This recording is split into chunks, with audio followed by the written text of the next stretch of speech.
बोल सियावर रामचंद्र की जय। यह विधियों पे जय लाक्षी जबे, सुंदरता सुख मूल तदपि सकोच समेत कभी कहाँ सीय समतोल। इस प्रकार का संयोग होने से जब सुंदरता और सुख की मूल लक्ष्मी उत्पन्न हो तो भी कभी लोग उसे बहुत संकोच के साथ सीता जी के समान कहेंगे कि जिस सुंदरता के समुद्र को कामदेव मथेगा वह सुंदरता भी प्राकृतिक लौकिक सुंदरता ही होगी, क्योंकि कामदेव स्वयं ही त्रिगुणात्मयी प्रकृति का ही विकार है। अतः उस सुंदरता को मथकर प्रकट की हुई लक्ष्मी भी उपयुक्त लक्ष्मी की अपेक्षा कहीं अधिक सुंदर और दिव्य होने पर भी होंगी प्राकृतिक ही। अतः उनके साथ ही जानकी की तुलना करना कवि के लिए बड़े संकोच की बात होगी। जिस सुंदरता से जानकी जी का दिव्यादि दिव्य परम दिव्य विग्रह बना है वह सुंदरता उपयुक्त सुंदरता से भिन्न अप्राकृतिक है। वस्तुतः लक्ष्मी जी का अप्रकट रूप भी यही है। वह कामदेव के मथने में नहीं आ सकती और वह जानकी जी का स्वरूप ही है। अतः उनसे भिन्न नहीं उपमा दी जाती। भिन्न वस्तु के साथ उसके अतिरिक्त जानकी जी प्रकट हुई हैं। स्वयं अपनी महिमा से उन्हें प्रकट करने के लिए किसी भिन्न उपकरण की अपेक्षा नहीं है, अर्थात शक्तिमान से अभिन्न अद्वैत तत्व है, अतएव अनुपमेय है। यही गुण दार्शनिक तत्व भक्ति शिरोमणि कवि ने इस अभूत मालांग के द्वारा बड़ी सुंदरता के से व्यक्त किया है कि चली संग ले सखी सयानी, गावत गीत मनोहर वाणी, शोहर नवल तन सुंदर सारे, जगत जननी अतुलित छवि भारी। सयानी सखियां सीता जी को साथ लेकर मनोहर वाणी से गीत गाती हुई चली। सीता जी के नवल शरीर पर सुंदर साड़ी शोभित है। जगत जननी की महान छवि अतुलनीय है। सुभूषण सकल सुदेश सुहाए, सो अंगे अंगे रची सखहि बनाए, सो रंगे भूमि जब सिय पगोधारी, सो देखे रूपे मोहे नर नारी। जब आभूषण अपनी अपनी जगह पर शोभित है, जिन्हें सखियों ने अंग अंग में भली भांति सजाकर पहनाया है, जब सीता जी के रंगभूमि में पैर रखा तब उनका दिव्य रूप देखकर स्त्री पुरुष सभी मोहित हो गए।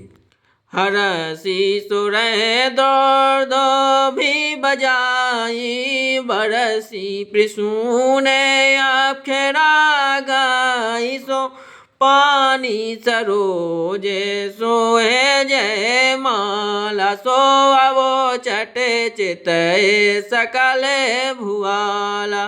देवताओं ने हर्षित होकर नगाड़े बजाए और पुष्प वर्षा कर अप्सराएं गाने लगी। सीता जी के कर कमलों में जयमाला शोभित है।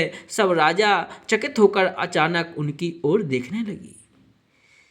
सीय चकित चित राम ही चाहा, भये मोह बस सब नर नाहा, मुनि समीप देखे दो भाई, लगे ललकी लोचन निधि पाई। सीता जी चकित चित्त से श्री रामचंद्र जी को देखने लगी।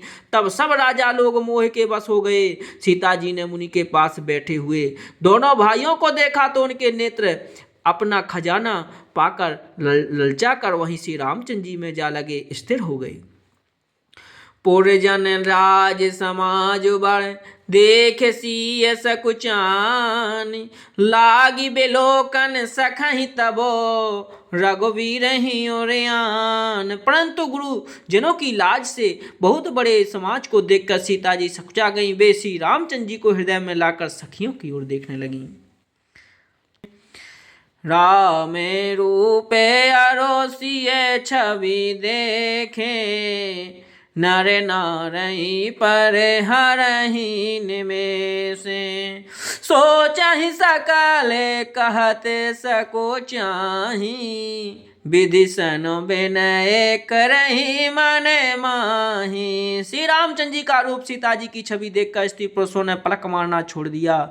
सब एक टक उन्हीं को देखने लगे। सभी अपने मन में सोचते हैं पर कहते सकुचाते हैं। मन ही मन वे विधाता से विनय करते हैं। हर विधि बेगी जनक जड़े ताई, मति हमारे असी देहि सुहाई।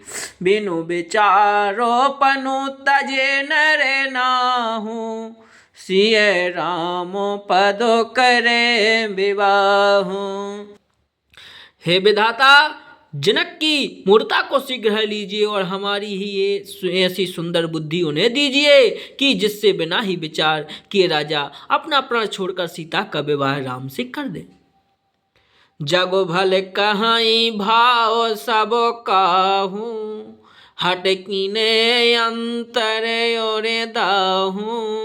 यही लाल सा मगन सब लोगू, भरोसा वेरो जान की जोगू। संसार उन्हें भला कहेगा क्योंकि यह बात सब किसी को अच्छी लगती है। हट करने से अंत में हृदय ही जलेगा। सब लोग इसी लालसा में मग्न हो रहे हैं कि जानकी की योग्य वर तो यह सांवला ही है।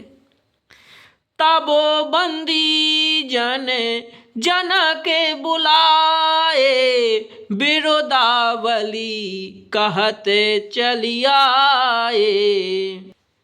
कहे न पुजाई कहूँ पन मोहरा, चले भाट ही हर्षो न थोड़ा। तब राजा जनक ने बंदी जनों को भाटों को बुलाया। वे बिरुदावली वंश की कीर्ति गाते हुए चले आए।